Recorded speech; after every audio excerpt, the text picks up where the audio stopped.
the next day. Oh my god! Wow!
আমরা এখন এসে পড়েছি মহাবালিপুরম।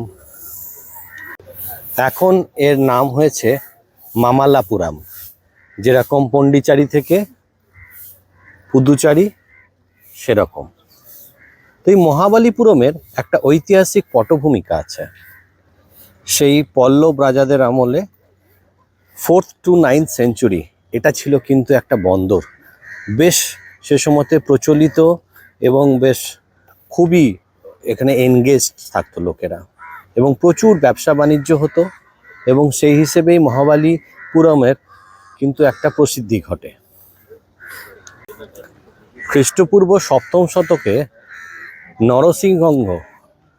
নরসিংহের সময় পল্লব বংশের রাজা, ইনি নরভিসংঘ, আমি নামটা জাস্ট আরেকবার কারেক্ট করে নিলাম, নরভিসংঘ এখানে এই সমস্ত যে স্থাপত্য পুরনো সেগুলোকে আবার নতুন করে তুলে ধরেন। 7ম শতকে রাজা নরভিসংঘ এখানে যে স্থাপত্য কলা ছিল সেগুলোর কিন্তু মাত্রা উনিই কিন্তু ব্যাপ্তি ঘটান এবং তারপর থেকে মহাবালিপুরম কিন্তু খুবই রাজকীয়ভাবে চলতে থাকে। পরবর্তীকালে বিভিন্ন কারণে এবং যেহেতু ব্রিটিশরা এসে যান, ফলে এর কিছুটা হলেও অভিব্যক্তি কমে যায়। তো চলুন ভেতরে যাওয়া যাক। এবার আমরা দেখব শোর টেম্পল। এই দেখুন শোর টেম্পলটা আপনাদেরকে একটু জুম করে দেখায়। পল্লব বংশের সেই পল্লবা ডাইনাস্টির একটা হেরিটেজ বলতে পারেন এবং মহাবালিপুরম ইউনেস্কো হেরিটেজ সাইটেরও কিন্তু খ্যাতি লাভ করেছে। দেখুন এই সেই পল্লব বংশের স্থাপত্য, খুব সুন্দর কারুকলা। আমি আরেকটু জুম করি, দেখুন সেই যুগের স্থাপত্য, ইতিহাস সব কিছু বহন করে চলেছে এই শোর টেম্পল। আর এর অবস্থানটা জানেন কত সুন্দর? দেখুন এর অবস্থানটা হচ্ছে, এ দেখুন পাশেই সমুদ্র, অসাধারণ না? সমুদ্রের পাশে মন্দির, আর এত সুন্দর আজকের পরিবেশটা, খুব মনোরম পরিবেশ। হ্যাঁ ভালো লাগছে না ক্রিস?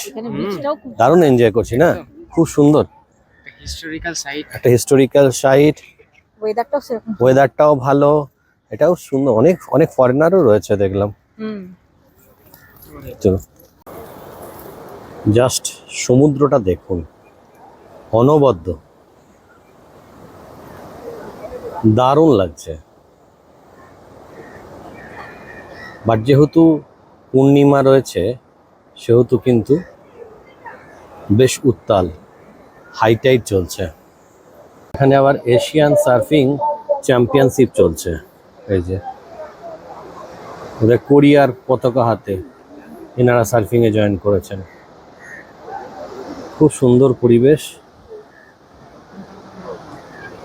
মহাবালিপুরম কিন্তু 100% রেকমেন্ডেড।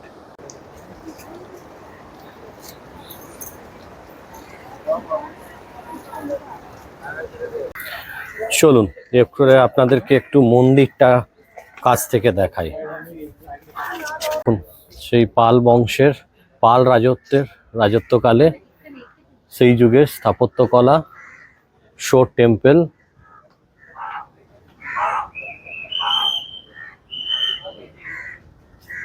অনেকটা অ্যাকচুয়ালি এটা ইউনেস্কো হেরিটেজ সাইট হিসেবে ডিক্লেয়ার হয়েছে পরে, ফলে তার আগে অনেকটা কিন্তু এটা মসৃণ হয়ে গেছে, মানে অতটা প্রিজার্ভ করা হয়নি, সেরকমভাবে রক্ষণাবেক্ষণ হয়নি।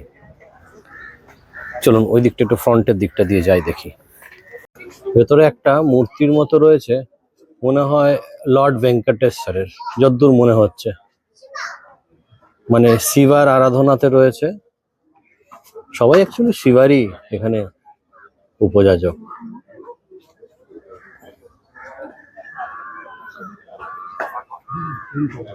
ভাবা যায় সেই পাল বংশের স্থাপত্য আজকে নিদর্শন করছে। দেখায় দেখুন একটা শিবলিঙ্গ, সেই যুগের শিবলিঙ্গ আজও রয়েছে। এই দেখুন, দেখাবার চেষ্টা করছি, দেখুন শিবলিঙ্গটা, মানে শিবের উপাসনা সবসময়তেই কিন্তু হয়ে এসছে, বরাবরই। বিভিন্ন নাম হতে পারে কিন্তু উপাসনা হয়েই এসছে সব ঠাকুরেরই। এই দেখুন, যে আপনাকে দেখালাম ভেতরে শিবের মূর্তি, ফলে এই দেখুন এটা হচ্ছে নন্দী, মানে প্রতিটাই কিন্তু গরুর আকৃতিতে, গরুর মুখ। অনেকটা নষ্ট হয়ে গেছে অনেকগুলো স্থাপত্যগুলো, দেখুন এই যেগুলো, বাট অনেকগুলো কিন্তু বোঝা যাচ্ছে। খুব সুন্দর কল্পনা। এই দিকটা বরঞ্চ একটু বেটার, মন্দিরের ডান দিকের দিকটাতে একটু বেটার রয়েছে। এরপরে আমরা চলে এসেছি মহাবালিপুরমের আরেকটা দ্রষ্টব্য স্থান, যেটাকে বলা হয় বাটারবল, কৃষ্ণের বাটারবল। কথিত আছে যে কৃষ্ণ নাকি স্বর্গ থেকে বাটারের বল এখানে ছুঁড়ে দিয়েছিলেন, এবং সেটাই পরবর্তীকালে শক্ত হয়ে গিয়ে এরকমভাবে ঝুলছে। তো এটা হচ্ছে বাটারবল অফ মহাবালিপুরম। বেশ অদ্ভুত কথোপকথনটা। স্কালচারগুলো তো বেশ সুন্দর, একটু দেখায় আপনাদেরকে। দেখুন, এটাও কিন্তু জাস্ট এর আগে যে আমরা শোর টেম্পলটা দেখিয়ে এলাম তারই অপোজিট সাইডে। ভারী সুন্দর, ভারী সুন্দর, মনোরম পরিবেশ, অবশ্যই আসবেন, ভালো জায়গা। এরপরে মহাবালিপুরমে আমাদের যে স্থান সেটা হচ্ছে 5 রথস, মানে পঞ্চরথ। পাণ্ডবরা এখানে, কথিত আছে যে পাণ্ডবদের এখানে 5টা রথের চিহ্ন কিন্তু পাওয়া যায়, এবং তারপরেই এই পল্লব বংশের যখন ব্যাপ্তি ঘটে সেই সময়তে তারা এই জায়গাটাকে আরও নতুন করে মডিফাই করেন। এরপরে পরবর্তীকালে স্থাপত্যটা অনেকভাবেই নষ্ট হয়, ইসলামিক রাজ আসে, ফলে অনেকটাই তো আমাদের অনেক কিছুই সংস্কৃতি, সভ্যতা, ভাস্কর্য অনেক কিছুই লুপ্ত করে ফেলেছিল তারা, অনেকটা ইচ্ছাকৃতভাবে আর কিছুটা প্রাকৃতিক কারণে। তো যাই হোক, চলুন যেটুকু রয়েছে 5 রথস অফ পাণ্ডবা। এই দেখুন, এই হচ্ছে 5 রথস, 5টা যে রথ। এই দেখুন, এইটা বলা হয়, এটা হচ্ছে দ্রৌপদীর রথ, তারপরে এইটা হচ্ছে অর্জুনার রথ, এটা হচ্ছে ভীমা, একটু বড় সড়ো নাকি, ভীমার রথ, আর এইটা হচ্ছে ধর্মরাজের রথ, এই যে, আর এইটা হচ্ছে নকুল সহদেবের, এইখানে রয়েছে, এই যে। তাহলে নকুল সহদেব, এইটা হচ্ছে ধর্মরাজ যুধিষ্ঠির, এটা হচ্ছে ভীম বড়সড়, আর এটা হচ্ছে অর্জুনা, আর এটা হচ্ছে দ্রৌপদী। এই যে দ্রৌপদীর রথ, এটা হলো অর্জুনের রথটা যেটা দূর থেকে দেখালাম।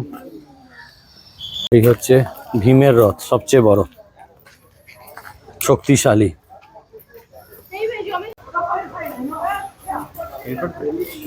যুধিষ্ঠির, ধর্মরাজার।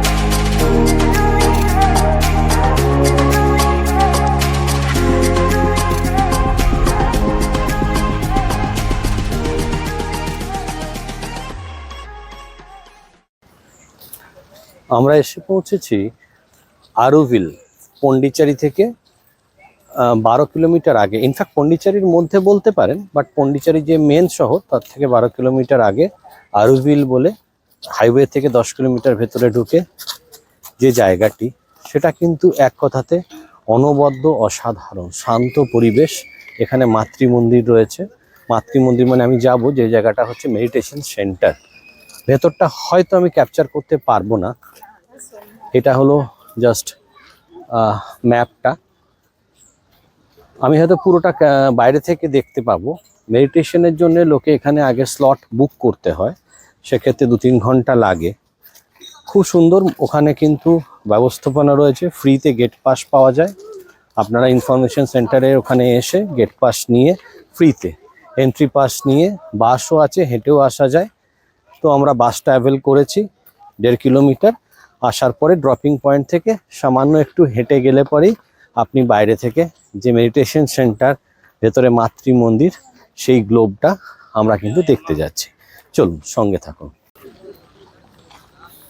এই হচ্ছে সেই মেডিটেশন সেন্টার যেটা বলছিলাম, এটাকে মাতৃ মন্দির বলা হচ্ছে। এর ভেতরে মেডিটেট করতে গেলে আপনাকে স্লট বুক করতে হবে, অনলাইনেও বুক করা যায়। সেই বুক করে তবে সেটা থেকে আপনি ভেতরে গিয়ে মেডিটেট করতে পারবেন।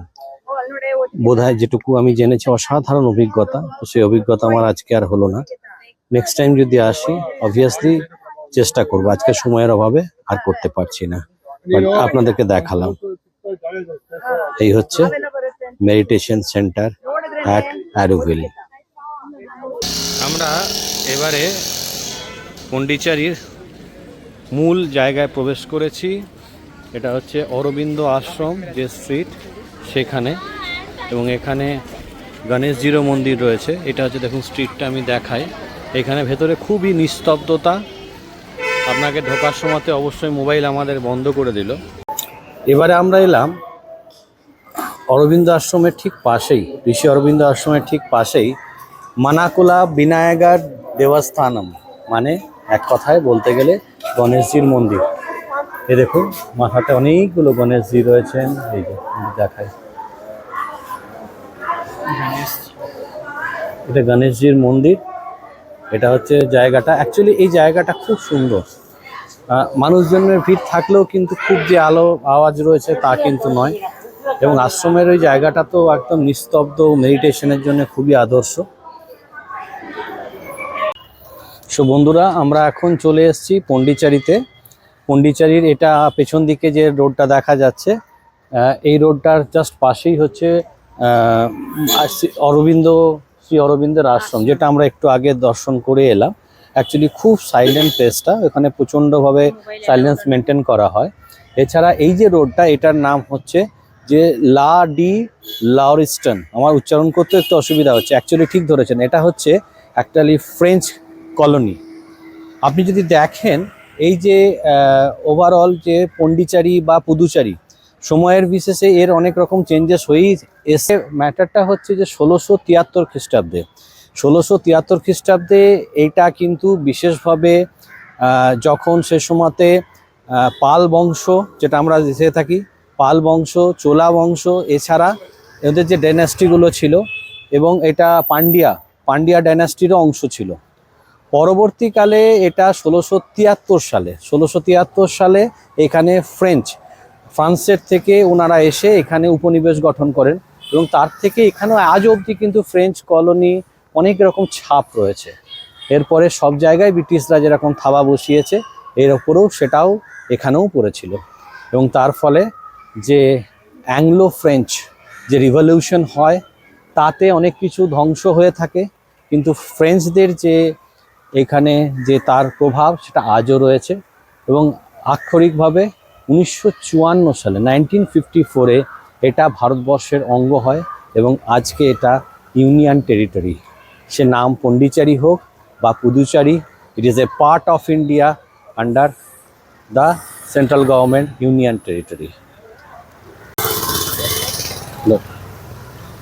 যেরকম বলছিলাম, দেখুন এই রোডটার নাম, হ্যাঁ, রু সেন্ট লুইস, এই রোডটা। মানে প্রতিটা ক্ষেত্রেই আপনারা কিন্তু এইখানে এই যে ফ্রেঞ্চ কলোনিয়াল যে কালচার, যে তাদের যে স্থাপত্য, তাদের যে যেরকমভাবে ওনারা ছিলেন তার ছাপ কিন্তু ওনারা রেখে গেছেন। দেখুন আজও সেটা। এবার আমরা একটু বিচের দিকে যাচ্ছি। খুব সুন্দর জায়গা কিন্তু, আপনারা যদি ডে ট্রিপে আসেন আসতে পারেন, আপনারা যদি চান সেটাও করতে পারেন। হ্যাঁ, কেমন লাগছে বলো? দারুণ দারুণ, খুব সুন্দর জায়গাটা। মানে ডে ট্রিপের জন্য তো আমাদের খুবই সুন্দর লাগছে। বেশ সুন্দর লাগছে। আপনারা কিন্তু ভাবতে পারেন মহাবালিপুরম এবং এই জায়গাটা বেশ ভালো জায়গা কিন্তু। এছাড়া রাতে এসে থাকার জন্য ভালো, অনেক হোটেল আছে, অনেক কিছু আছে, বেশ ভালো জায়গা, এটাও খুব সুন্দর। বেশ সুন্দর, বেশ সুন্দর। আরেকটি রাস্তা, আমাদের যেরকম ওখানে নাম হয় Achalabala lane, bank lane, Shashi Dutta Bhushan lane, সেরকম এখানেও কিন্তু রয়েছে রু ডে লা ক্যাপচিনে। আমি জানি না আমি ঠিকমতো উচ্চারণ করতে পারলাম কিনা। তো this is our all the French names. চলুন দেখতে দেখতে আমরা বিচের কাছে চলে এসেছি। এই হচ্ছে পন্ডিচেরির মেরিন ড্রাইভ। অসাধারণ, যেমনি সমুদ্র পরিষ্কার, দারুণ। এখানে বোটে করে বোধহয় নিয়ে যাওয়া হয়েছিল কোথাও, দেখি একটু।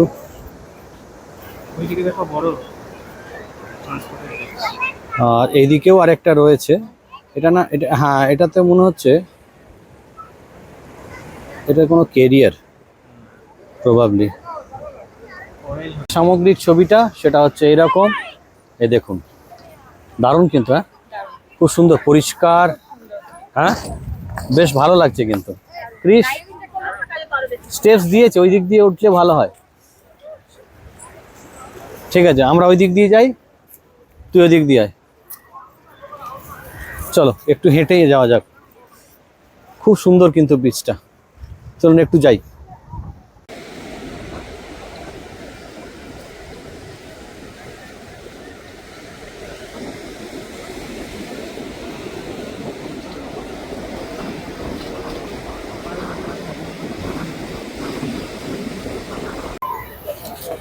সো ফ্রেন্ডস, এটা ছিল আমাদের ছোট্ট একটা পন্ডিচেরির ব্লগ, যেটা চেষ্টা করলাম, যেরকম আমরা রিয়েল ফিল পেলাম সেরকমই বললাম।